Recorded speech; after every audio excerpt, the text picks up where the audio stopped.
She was standing on my front porch holding a casserole dish and smiling like she owned the place. Pretty girl. Young. Wearing a necklace I recognized immediately, because my husband had paid for it with our money. I looked at her. She looked at me.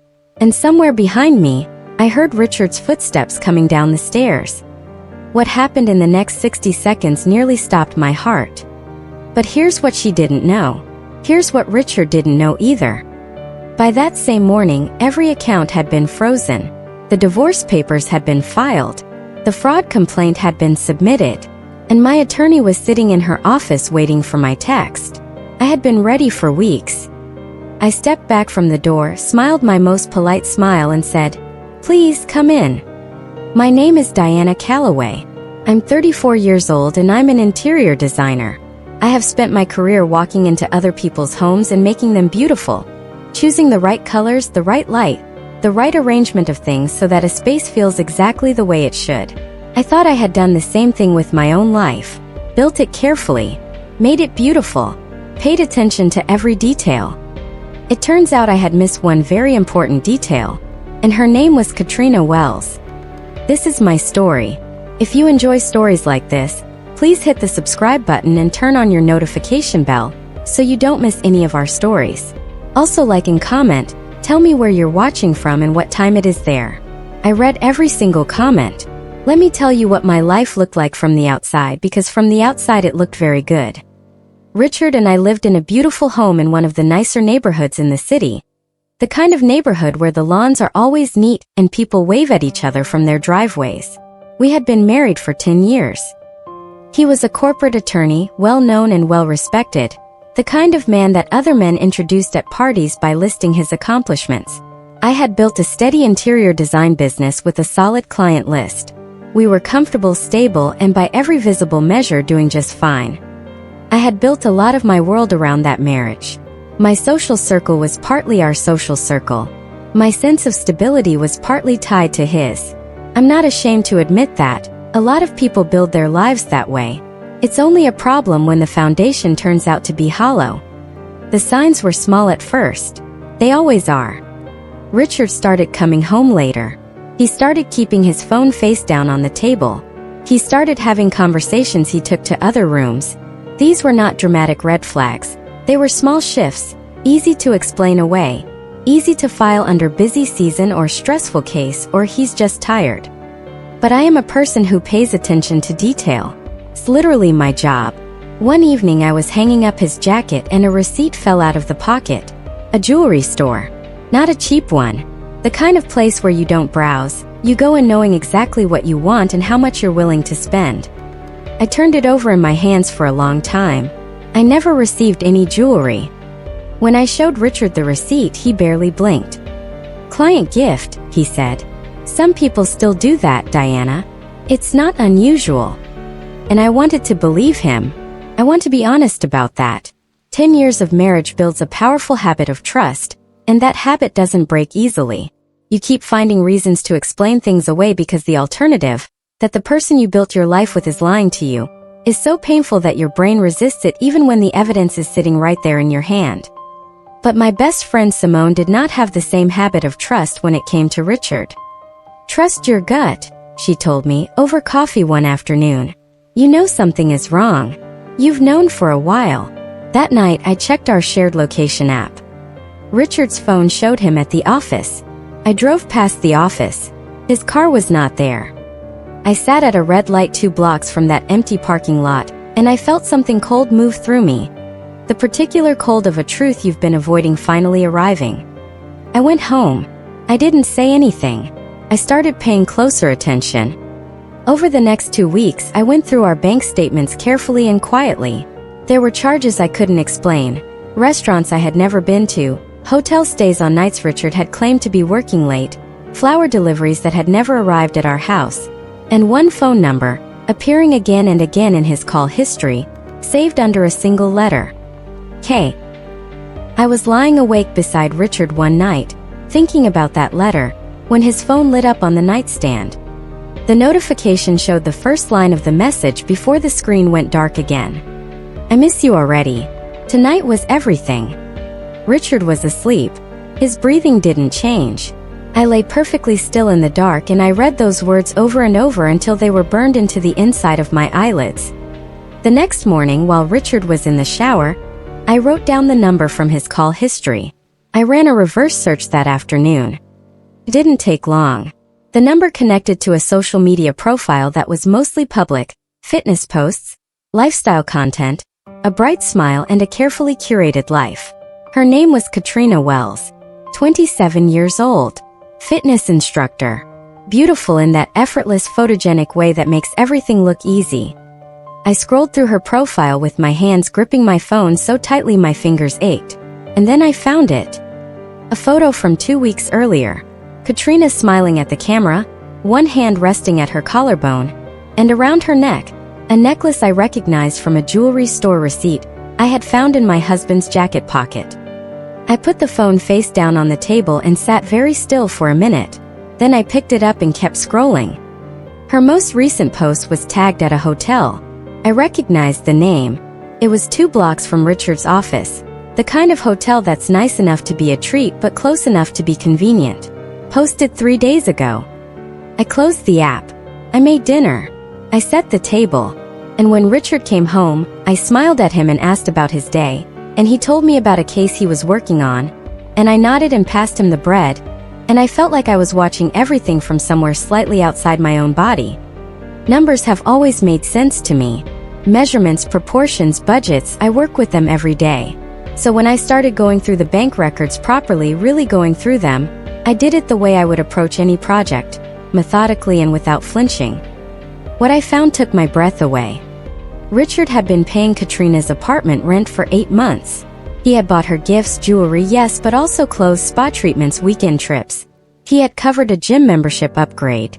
Small charges and large ones, spread across accounts and mixed in with legitimate business expenses in a way that was designed to be hard to notice.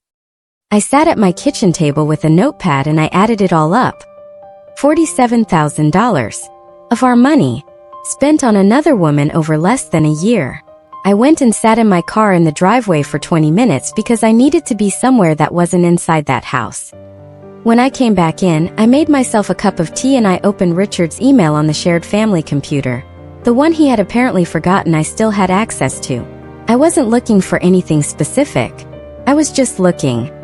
I found a draft he had never sent. Addressed to no one. Notes to himself, it seemed like a timeline. 3 more months, it said. Get the accounts restructured. Then file. Make sure Diana doesn't contest. He had a plan. A whole plan. He was going to ask me for a divorce in 3 months, after he had quietly moved enough money to a place I couldn't reach. I read it twice. Then I closed the browser and I washed my cup and I put it back in the cabinet. And then I called Melissa. Melissa Grant and I went to college together. We had stayed loosely in touch over the years, the kind of friendship that picks up easily even after gaps. I knew she was an attorney. I knew she specialized in high-asset divorce. I did not know how much I was going to need her until I sat across from her in her office and watched her face as I laid everything out. The receipts, the bank records, the email draft, the hotel, the phone number, the necklace. She listened without interrupting. When I finished, she was quiet for a moment. Don't touch anything, she said. Don't confront him. Don't let on that you know anything at all. Just keep gathering and bring everything to me. I went home and did exactly that. I kept cooking dinner and sleeping in our bed and smiling at breakfast. I kept asking about his cases and laughing at his jokes. Every single day was a performance, and every single day cost me something I didn't know I had enough of. But I held it together. I took screenshots. I documented dates and times. I photographed documents from his home office. And then one afternoon, while going through his desk for more records, I found a drawer I hadn't opened before. It was locked, but the key was in a dish on the shelf above. Richard had never expected me to look. Inside was a second phone. I don't need to tell you what was on it. I think you can imagine. What I will tell you is that it removed every last trace of doubt. I photographed what I needed and put the phone back exactly as I found it. Then Richard announced he was taking a work trip that weekend. I checked the hotel. Same one as Katrina's photo. Same one as 3 other bank statement charges over the past 8 months. I called the hotel and booked the room next door, under my friend's name with her permission. I drove myself to that hotel on a Friday evening and I checked in and I sat in a room that was identical to the one next door and I waited. They arrived together around 7. I was in the corridor when they came out of the elevator, not hiding, just another guest, and I watched them walk past me without a glance. They were laughing, comfortable, easy with each other in the way that people are when something has been going on long enough to feel normal. I went back to my room and I sat on the edge of the bed and I let myself feel it, really feel it without pushing it down or managing it or turning it into a task. I cried for a while. Not dramatically, just quietly, in the way you cry when you're alone and there's no point in holding it back anymore. And then I stopped crying and I took out my camera and I documented what I needed, them arriving, timestamps, location, and I sat with my back against the headboard and listened to the sounds through the wall. And then I heard something I was not expecting. Richard was on the phone. His voice was clear enough through the wall that I could make out most of what he was saying. He was talking to his mother. I recognized his tone, the particular warmth he reserved for family. He said he was happy, that he was finally happy, that things were going to be different soon. His mother's voice was too faint to hear, but Richard's response was not. She knows, he said. Mom, she already knows about Katrina. I'm handling it. He was not handling it.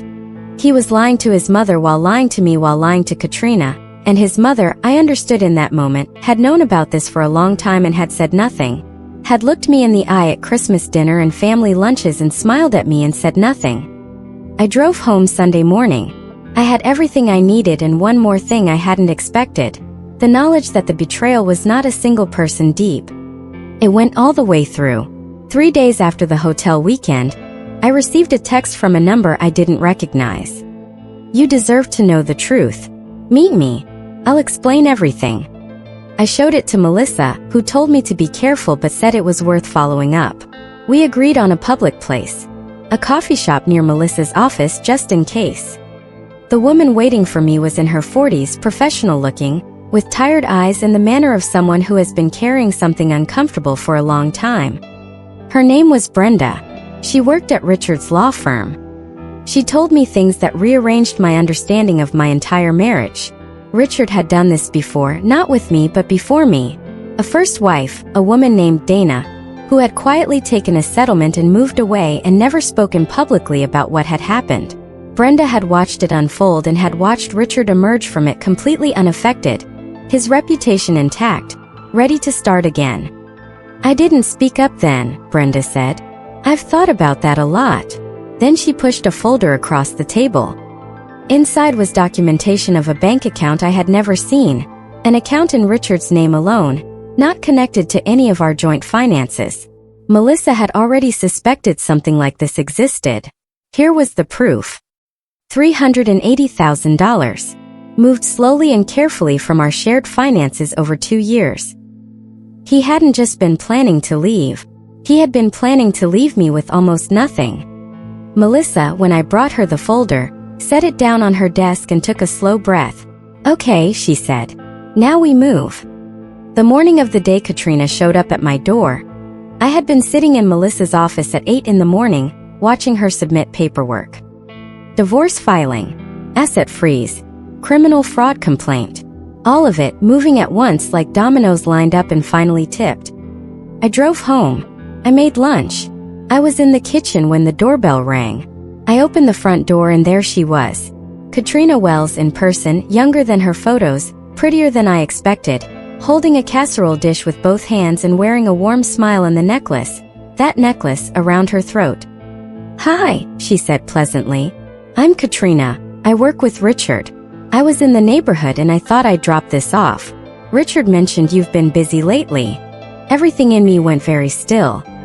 She thought she was Richard's secret. She thought I didn't know.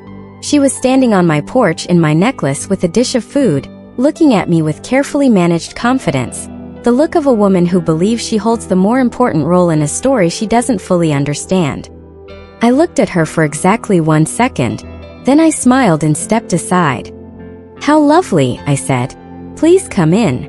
Richard came downstairs about 2 minutes later. I will never forget the look on his face when he reached the bottom step and saw us both standing in his living room. It was the face of a man watching a controlled situation become very uncontrolled very fast.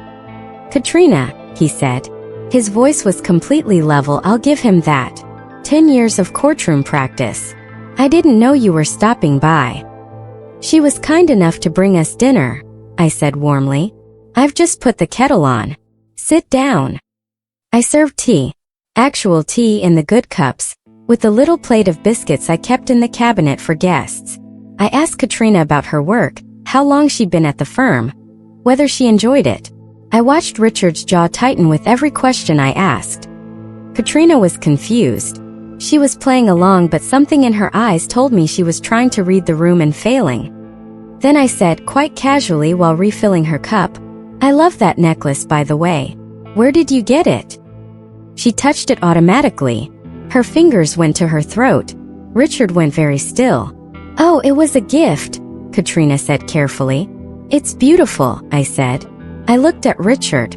"Good taste." I watched the color leave both their faces at exactly the same moment. Katrina left quickly after that. I didn't stop her. I had what I needed from that encounter and I had no interest in a scene. When the door closed, Richard turned to me. "Diana, I don't want an explanation," I said. My voice was completely steady. "I want you to pack a bag." He stared at me, and I could see it happening in real time. The moment he shifted from believing he was managing the situation to understanding that the situation had been managed around him for weeks. "Diana, just let me pack a bag, Richard." He called his lawyer. His lawyer did not answer. He tried twice more. Still nothing. His lawyer wasn't answering because at that moment, Melissa's office had already contacted the firm with notice of the fraud complaint. Standard legal procedure required notification. His law partners had already been informed and had immediately launched an internal review. Richard's accounts were frozen by end of business. He came home the following morning to find his clothing in boxes on the front porch and the locks changed. He stood on that same porch where Katrina had stood with her casserole dish and he called Katrina's number. She didn't pick up. She had spent the afternoon with the deposition notice in her hands, trying to understand what she had walked into. I learned later, through Melissa and then eventually through Katrina herself, what Richard had told her. He had told her Diana knew that the marriage was already over and everything but paperwork, that a divorce was coming within months and he just needed to handle the timing carefully. He had told her she was the one he wanted, the one he had chosen, the one he was working toward. She had believed him completely. She had shown up at my front door genuinely thinking she was close to being Richard's official partner. She had worn that necklace to my house because she had no idea it was bought with money that was legally half mine.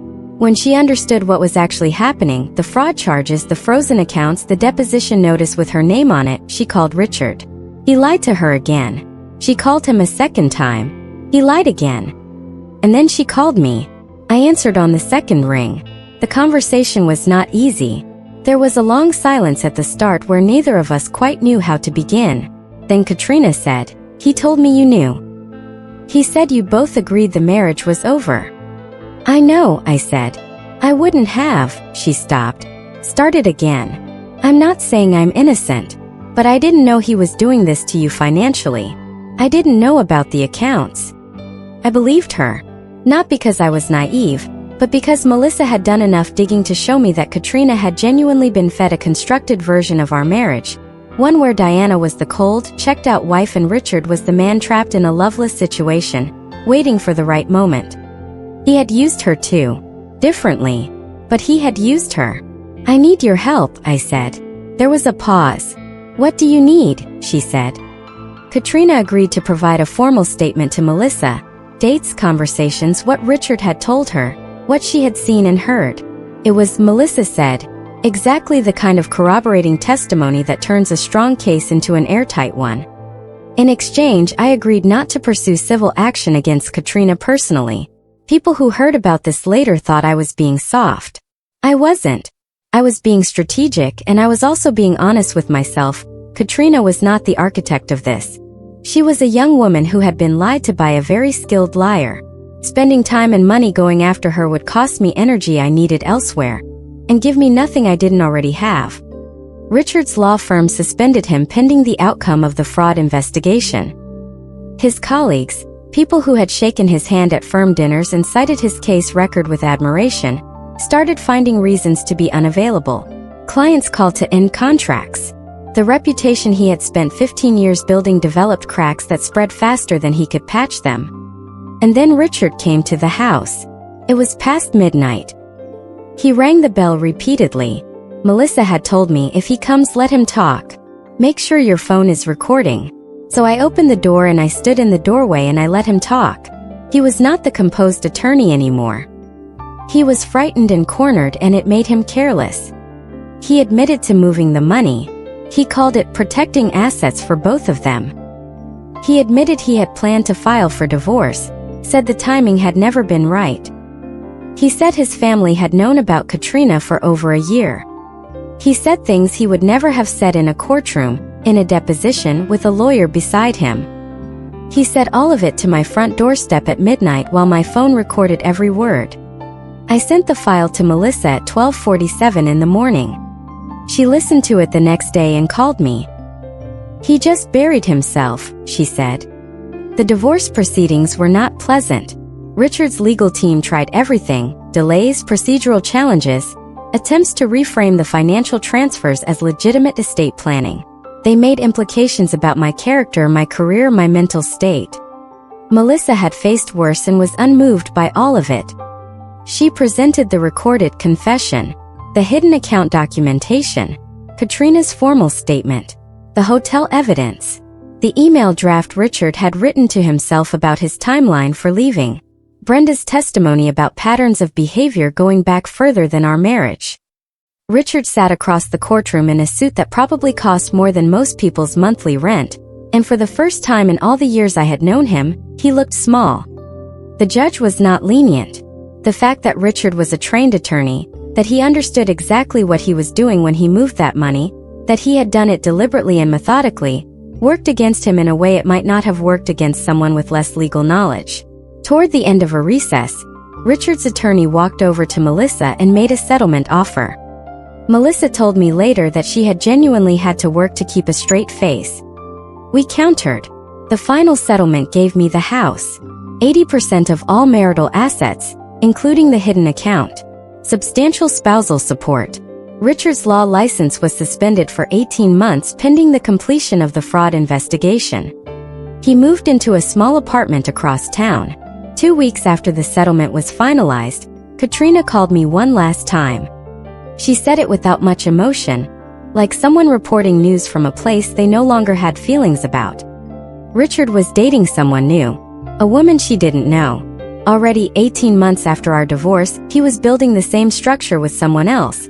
The same charm, the same story, probably the same careful presentation of himself as a man of integrity. I just thought you should know, Katrina said.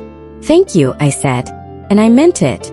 After we hung up, I sat for a while and examined what I was feeling, the way I sometimes examine a room I've just finished designing, checking the proportions, making sure everything is where it should be. I didn't feel angry. I didn't feel triumphant. I felt something I hadn't felt in so long I had almost forgotten what it was. I felt peaceful. Then an invitation arrived in the mail. Richard was getting remarried. 18 months after our divorce was finalized, there it was in my mailbox in a cream envelope, a formal wedding invitation, which I can only assume was sent by accident or by some deeply strange impulse on his part. I held it for a long moment. Then I put it in the recycling bin, because on the same day that invitation arrived, I was also holding a set of keys. My new office space, the biggest I had ever had, 3 times the size of my previous studio, with south-facing windows and enough room to take on the kind of projects I had always wanted but never had capacity for. My business had tripled in the year since the divorce. It turns out that when you stop quietly shrinking yourself to fit inside a marriage that wasn't what you thought it was, there's quite a lot of room to grow. I hosted a small dinner at my house fully mine, redecorated completely in colors I had always wanted, and Simone gave a toast. She stood up with her glass and she said, "To the woman who lost a cheating husband and found her entire life." We drank to that. Later, after everyone had gone, I sat in my living room in the quiet and I thought about Katrina at my front door with her casserole dish and her borrowed necklace, smiling like she had already won.